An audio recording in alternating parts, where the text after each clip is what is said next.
Welcome back to Foreign Fridays. Been a long time, been a long, lonely time since we've been together, Thomas. Well, we do once in the last six weeks. So, yeah, and we did the chalky cur that, and it was very chalky.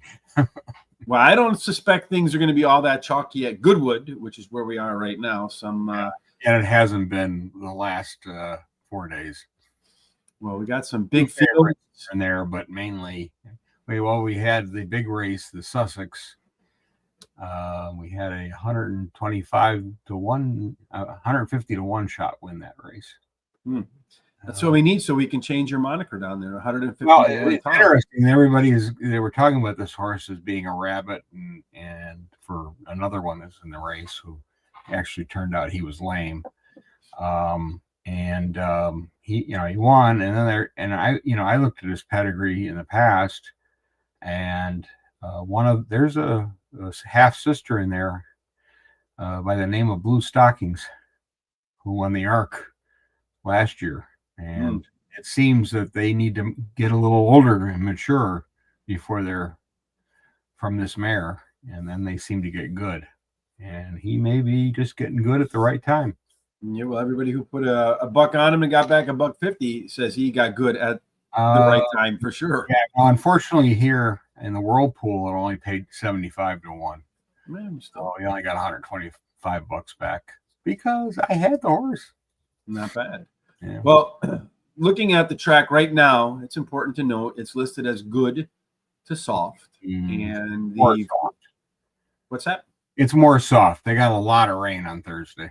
Well, I would imagine it may not get upgraded to completely good, but it's supposed to be sunny and nice and pleasant tomorrow. So I would think as the day moves on, it would still improve and not necessarily get off a soft, but it still at least get somewhat better.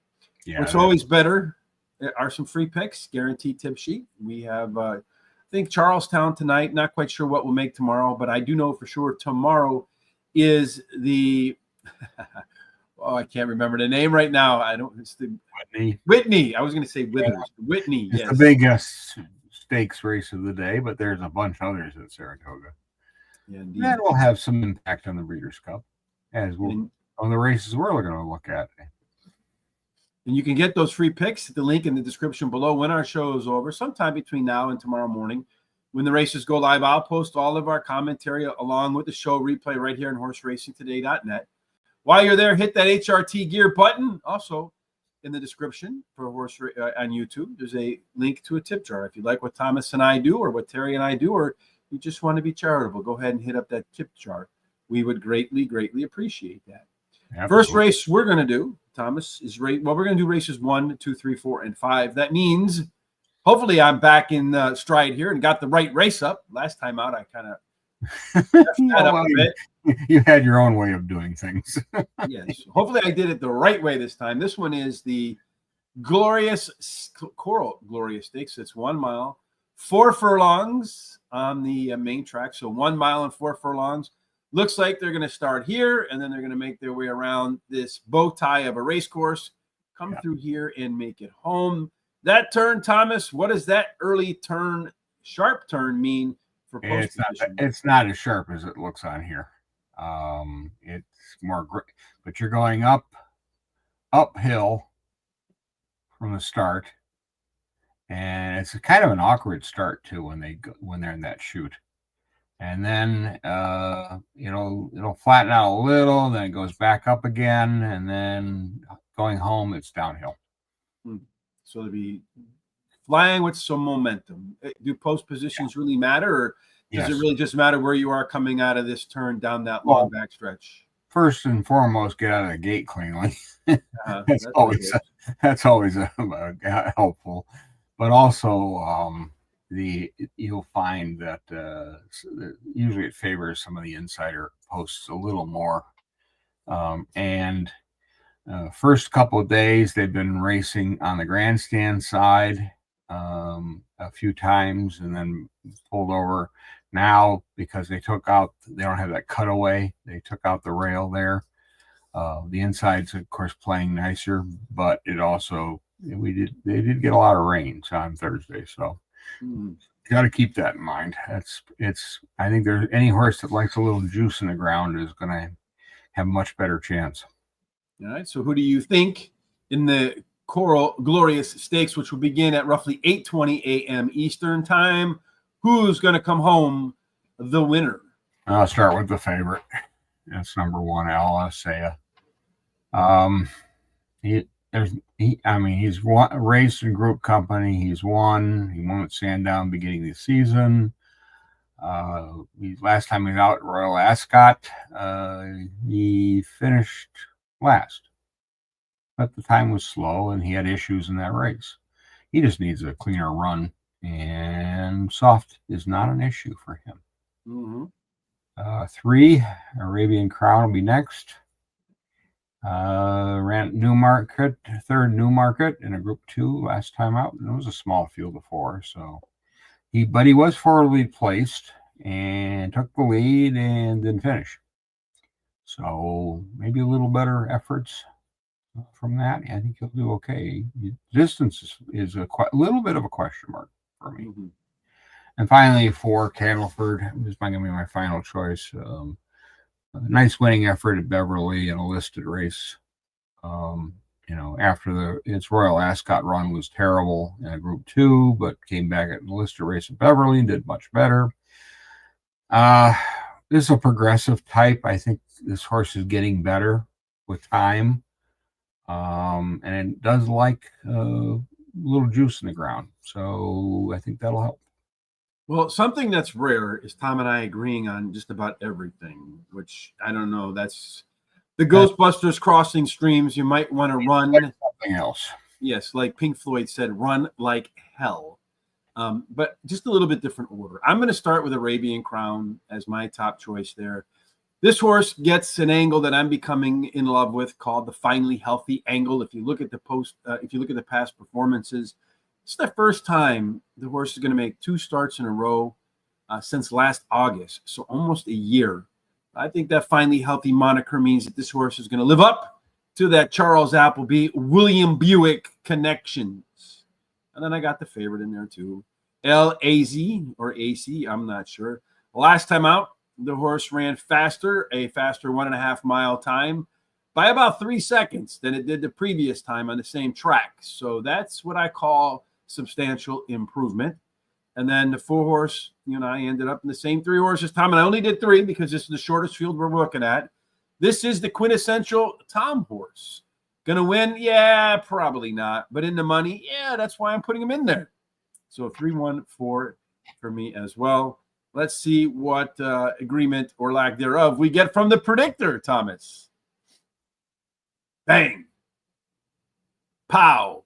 LSA, Arabian Crown. Well, Maidan gets in there over the other horse, which doesn't even make the list. Oh, there he is, Candlefoot right there. So yeah, maybe we go trifecta for sure. 3-way trifecta. That's really crossing the streams from Ghostbusters. After this race, Tom, each field gets a little bit deeper and deeper. So next field, slightly. Mm-hmm. Well, the one race was got 24 horses in it. Yeah, well, this is all you can have in this race. They only allow 14. And we have 14, and it's the Coral Summer Handicap. This one is a Class 2 for 3-year-olds. In this case, they're going to go 1 mile and 6 furlongs. So $1, 6 furlongs. They're going to start here. They're going to run downhill. They're going to make this bow tie loop, come back around. As Tom mentioned, in this particular case, I think being on the inside, getting that turn could have an advantage. What do you think? Yeah, it does have some. You do need good placement because you're going to be traveling up downhill initially, and then you're going to start going down a little more slightly, and then you start uphill and then downhill down to the finish. So you do want to get placed. Right now, forwardly placed horses have been doing pretty well. So I would look for something on near that wants to be in the front. And who do you think will be with the front? Ist in chance to win. I'm going to start with 4, Stress Free. It's always good to be stress-free. Yeah, he's going to add distance off his 5th place finish at Haydock last time. His Royal Ascot run was blech, so I tossed it.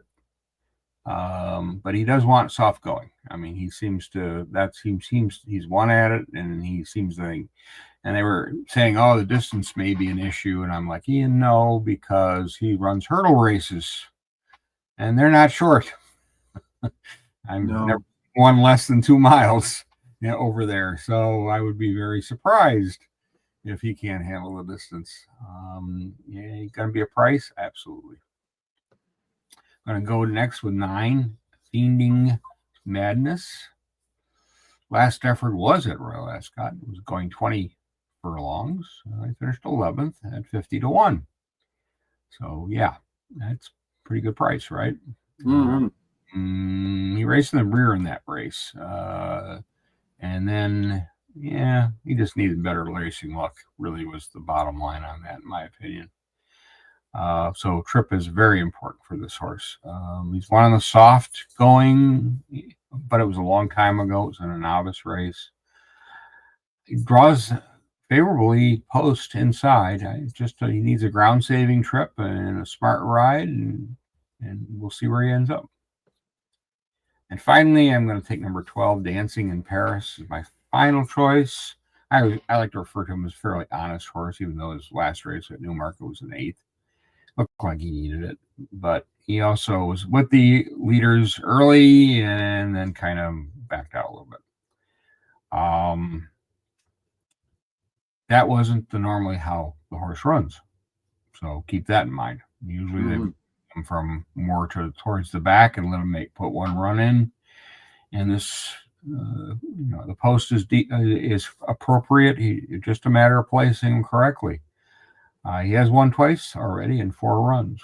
So 1 on the turf and 1 on the all-weather. So it's not like he can't win. You mentioned he ran funny. Over here, the comment on Racing Post says, overdid it up front on the Lady Stouting. Should return to form if reverting to former tactics. I'm going to start with the 3-horse. I'm going to come back to that one in just a minute, Thomas. Subsequent. This guy right here, Tom, is dropping in class. The only other time that this horse had a second race after a layoff, it popped.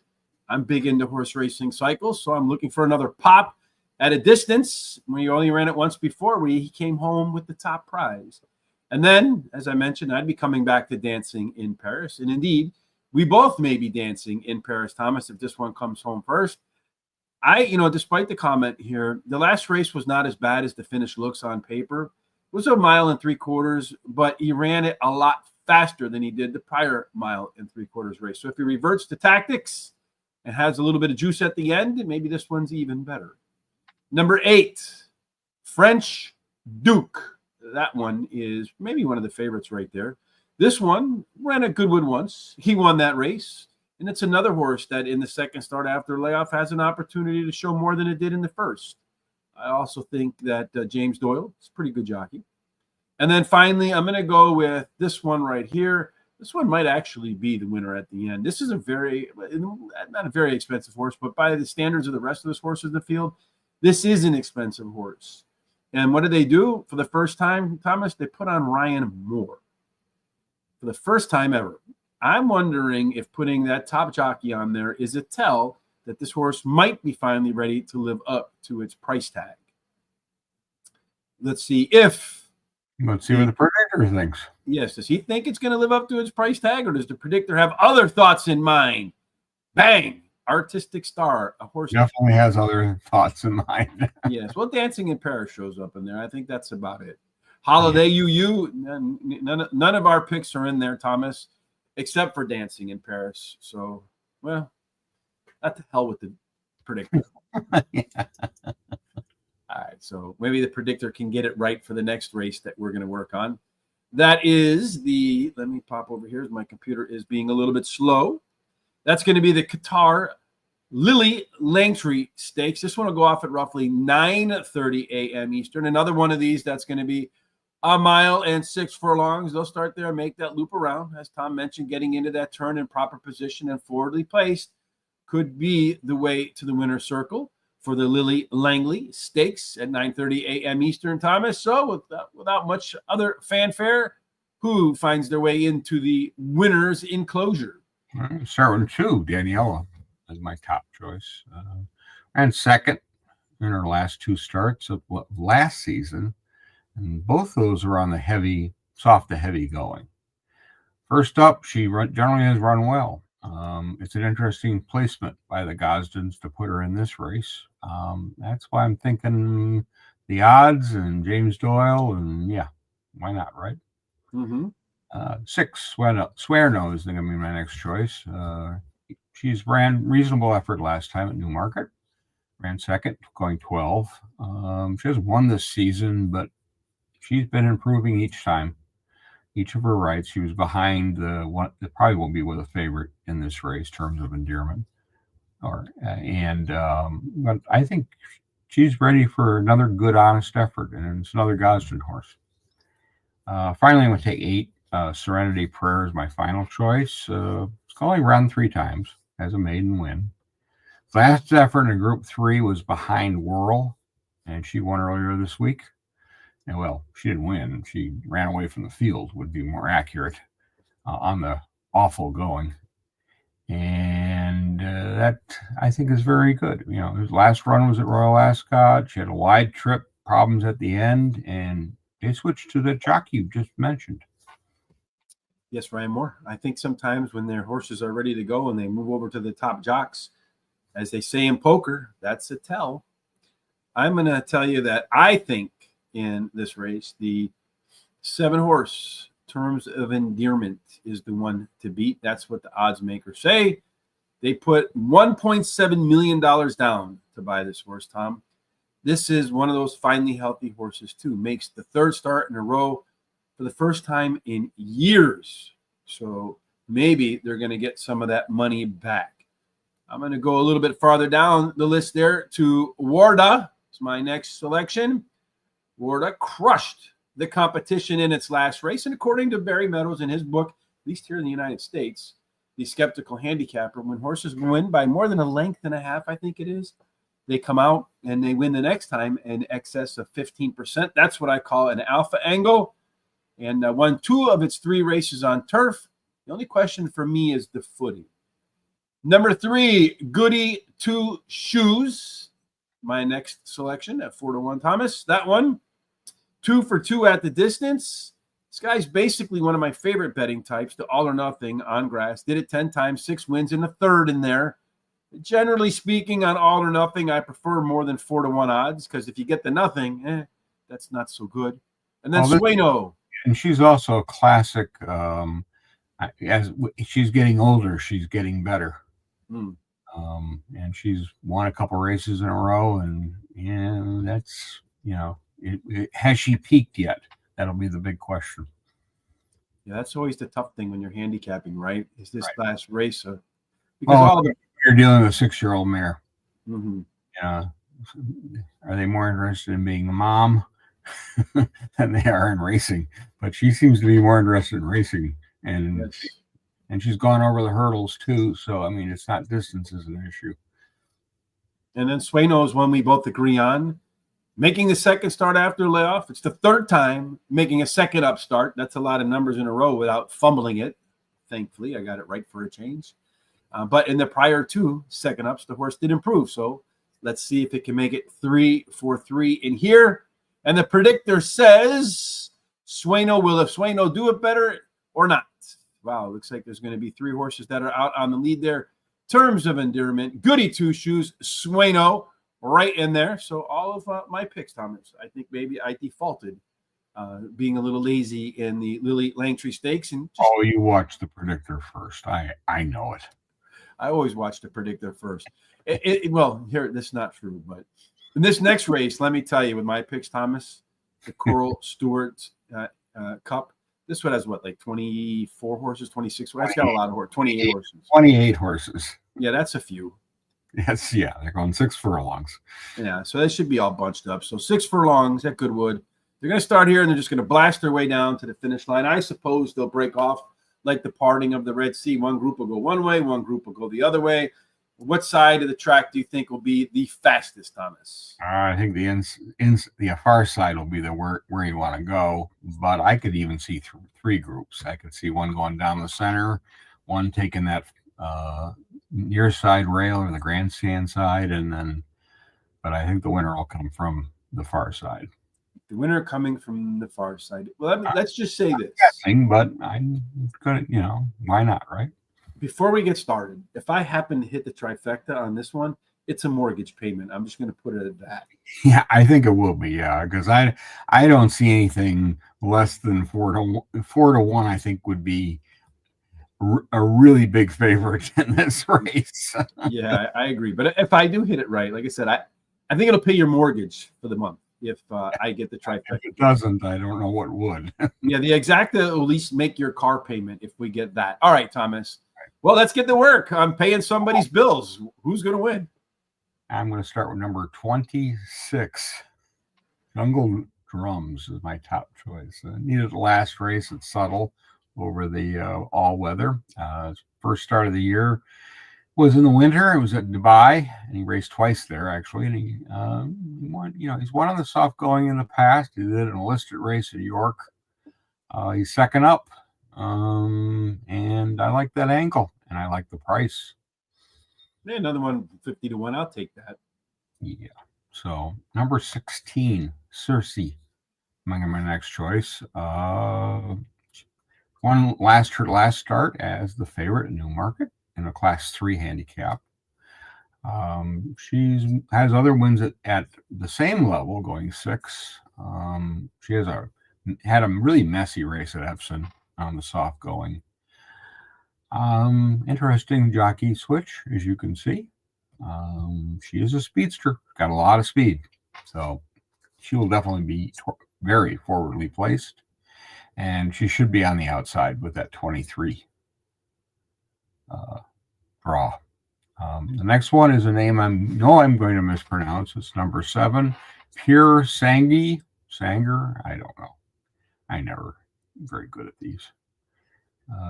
She's run basically the same type of race against the same runners, and she's done it. She was in a field. Her field of size last time was 28.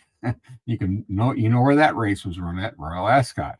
She finished 9th. Actually, she ran down the middle of the course, and she was not with the right group. Is really the best way to describe it. I think she gets a better draw today. I think she picks up a good jockey, and I think that'll help. And finally, I'm going to take number 10. 7 questions. I get 4 because there's too many horses. He's run a bunch of average races this year at 5 furlongs for his new connections. He's just not quite there, but he's been running in decent company. I mean, listed group horse. Now he's going to add distance. He likes the soft going. At 100-1, he was at one point. Why not? Do I think he wins? No. But do I think he's got a chance? In this kind of race, yep. Well, not surprising. The 28 horses in here, really no standout, to say the least. So I mentioned that if we hit the exacta or trifecta, it's either a car or a mortgage payment. We don't have any horses that overlap, I don't think, if memory serves. I know it's only been a few minutes since you made all your picks, Tom, but I forgot half of them already. Number 24. Pardon not. So here we go. 2 tribes, 20-1. When I get these big races like this, trying to separate horses becomes damn near impossible. So what I basically go through then and do is say, all right, fine. I'm just going to keep it simple, stupid. And then I just look for their raw ability in terms of times at 6 furlongs. Well, if 2 tribes can run his best race, he can run 6 furlongs under 1 minute, 10 seconds. And that would be a very difficult task for any other horse in this race to do.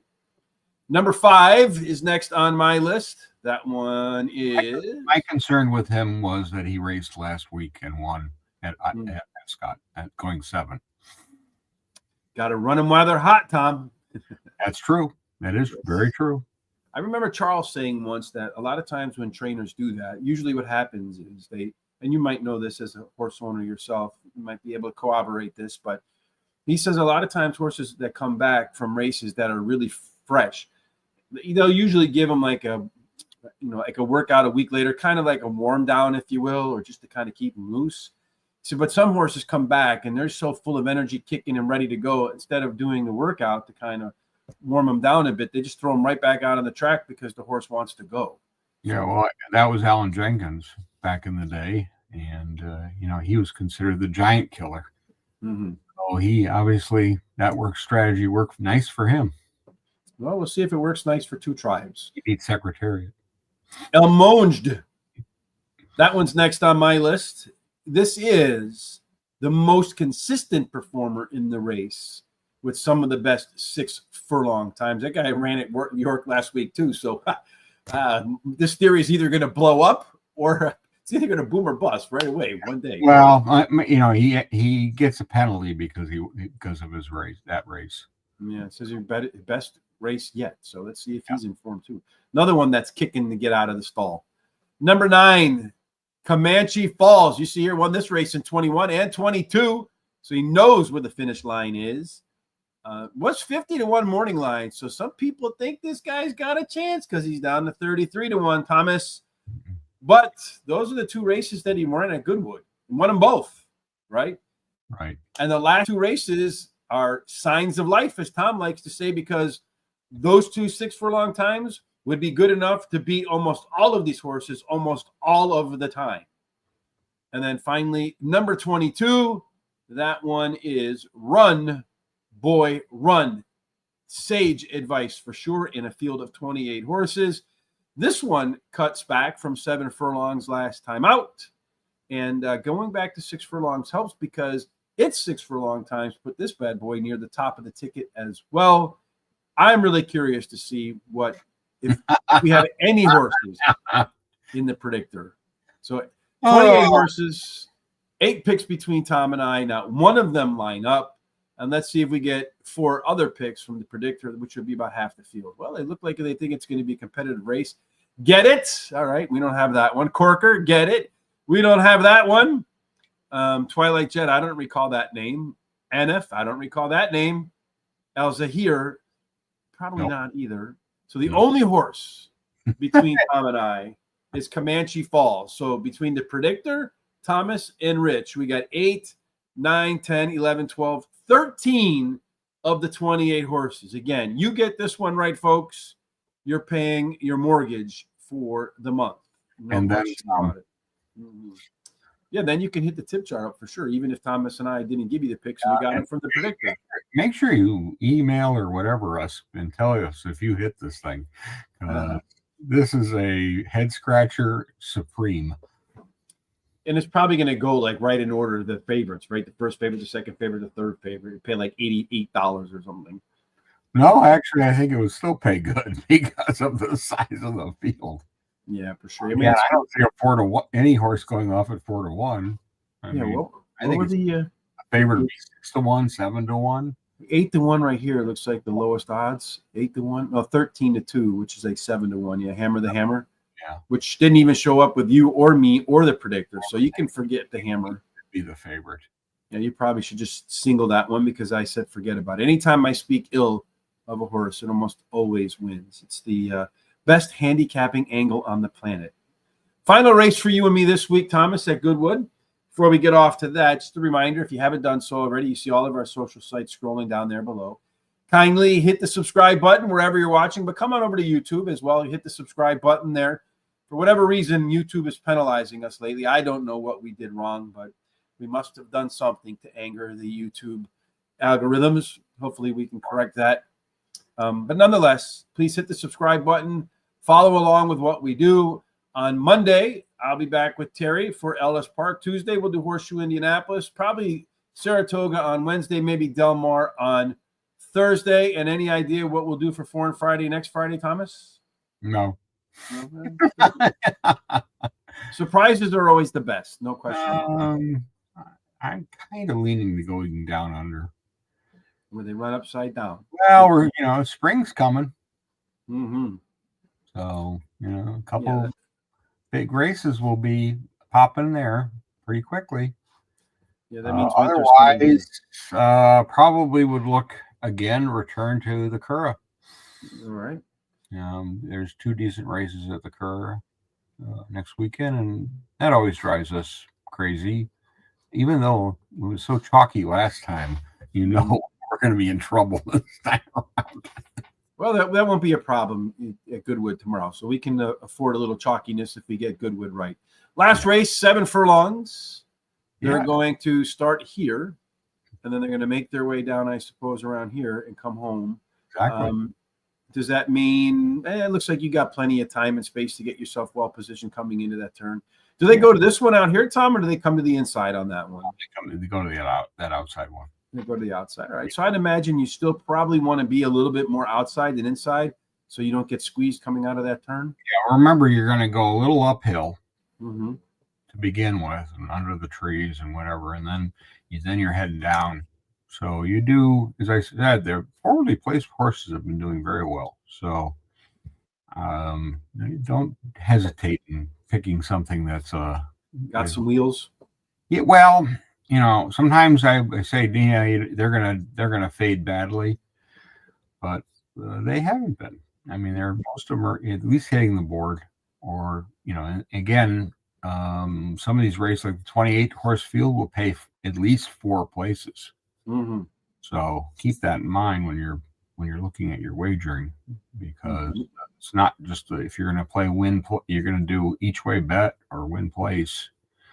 100 to 1 shot, if it's finishing third, may pay pretty well. You have to pay as much as the winner. Well, 19 horses here, Tom. You mentioned get up to the front. We're missing one. I don't know why we didn't have 20. I don't know. Somebody scratched, I guess. So who's going to be the one that maybe doesn't lead him at the beginning, but puts its nose across the finish line first? I'm starting with 19. Miami Matrix. This is an interesting horse. It's run 3 times at Chester, and it's won twice. And you know why it won? Because it finished first. Well, but they gelded it before that first win. Yes. So you don't want nothing else cut. That's what made the difference in this horse is finally paying attention to what he's been doing. Yes, track, because he turned good. He won twice. I mean, well, let me ask you a question. If you worked and you were gelded, I bet you your quality of work would go up afterwards out of fear of what gets cut off next. Yeah, well, I already been gelded, so that was a while ago. But I think 20 to 1 is generous, personally. Have to see where the odds go. I think they're going to go down on this. I'm going to go to 16. Aurora Majestic is my next choice. It returned to form last time out at Epsom with a win. It stepped up a bit because it beat older horses. Interestingly enough, this was his first win on the turf. He has 2 wins, but before that, they were all in the all-weather. So he's starting to figure it out. Maybe. We'll see. I mean, these are 3-year-olds, so we'll see. Next one is going to be 14. The Thingle Raven. I'm going to toss that awful effort at Royal Ascot out because he's raced well before, on those other races, including his last race was a third at Sandown. He's been running third or second on the last 5 races, and one of them was in Maidan against the Guineas winner, which was Rolling Court. This one looks like I don't know if he's going to be a group winner, but I think he's a useful at this level in handicaps, and class 2 handicap, maybe, right up his alley now and as he gets older. Finally, I am going to take another one because it's a big field. I think that qualifies, right? Sure. Number 11, Spirit of Afarna, my final one. This is a horse who does well on the soft to heavy going. And, he was against older horses in a class 4, so it's definitely down there. But I think over the ground and running well at this point, I think he's got a chance. And based on the punters, they've been betting him down a little bit here and there. We'll see. Gets 3 tips, too. Well, once again, 19 horses. Tom picks 4, and then I have 4 different ones. So I'm guessing that the predictor will also have 4 different ones. So Tom was all these outside horses out here, and he stayed away from Dancing in the Storm or Dance in the Storm. I'm not going to stay away from that one. That one, it started its career on all weather, took a break, came back and said, you know what, I'm going to give grass a go. Won that first race with ease. Tried again on the grass last time out, had some in-race problems. You get interfered with another horse, all bounced around. So that kind of interfered with his chances to win. So no problems here for her today. And she is potentially a horse for turf courses. Number 9, El Matador. That one, Thomas, is a half a length away from being undefeated in 3 races. And in every single one of those races, the folks on the ground, the punters, as they are called over there, had that horse as the favorite at less than 1-to-1 odds. So clearly the punters believe El Matador has some talento. Number 12, I think that one's going to be your favorite, Thomas. Probably Mudbur, maybe. Is that what you call that horse right there, right? Yeah, I'll take that. This one has one of my favorite angles. I brought it up at least once or twice already today. This one ran faster fractions last time out in final time, so the horse is getting sharper. The only question is, again, when a horse runs faster than it did the prior start, is it going to continue to ascend, or was that the peak race where it's going to move maybe back down the hill a little bit? I think the horse has still got a little bit more upside to go. There's more upside on this one for sure. And then finally, number 4, Montpellier. Not Montpellier. Montpellier, I was close. And that's the capital of France, I guess. I don't know. Vermont. Oh, yes, France, Vermont. How can I not remember that? I figured we're over there. You're trying to screw me up with some other country, but anyhow. Well, that would have been my first thought, but I couldn't. Yeah. I couldn't get that name. This one, too, trouble at the start of its last race. It still rallied to a respectable finish. I think it missed by like a length and a quarter at 6 furlongs. Its prior 2 races were 7 furlongs. If the last race was 7 furlongs instead of 6 furlongs, probably rallies enough to be undefeated at 3 races at 7 furlongs. And if the horse was undefeated at 7 furlongs in 3 races, it wouldn't be 14-to-1 today. It might be your favorite. All right, 19 horses, 8 different picks between Tom and I. Let's see if the predictor adds to that list or it does have a little bit of concurrence with our thoughts so far. I think it's going to have some concurrence with some of your picks. All right, Rare Change. We don't got that one. Spirit of Farah. Did anybody mention that one? I have that one, and I have the next one. The Final Raven. That's the Osborne horse, right? And you can't go wrong with Osborne in England, I think, right about now. Dance in the Storm. There's mine. Montpellier. There's the other one. And Headmaster. So some agreement between you and I, Thomas. So we'll see if perhaps one of those comes home. Again, another race where it's an opportunity. If you hit the trifecta right or even an exacta, it could be at least a partial mortgage and for sure a car payment. Yeah, but I will say that I think with the favorites, the couple favorites that are in here, they're going to be a little shorter prices and I think there's opportunities. If they don't get the trip on a soft going and they don't like that, it'll be definitely some money bags potentials. Yeah, I think there's a really good chance that in the 5 race we covered, at least 2 of them, maybe even 3, well, at least 2 of them will have a decent price payouts for the exactas, the omnis, the trifectas, whatever is available in the betting pools that you are participating in all around the globe. Again, don't forget to hit the subscribe button, follow us, like us, all of that good stuff. It helps boost our social sites SEO scores. So if you're searching on Google or you're looking at Facebook or you're looking on Twitter or on YouTube and you're looking for, or somebody else is looking for horse racing content, it helps lift us up the rankings, and we would greatly appreciate that.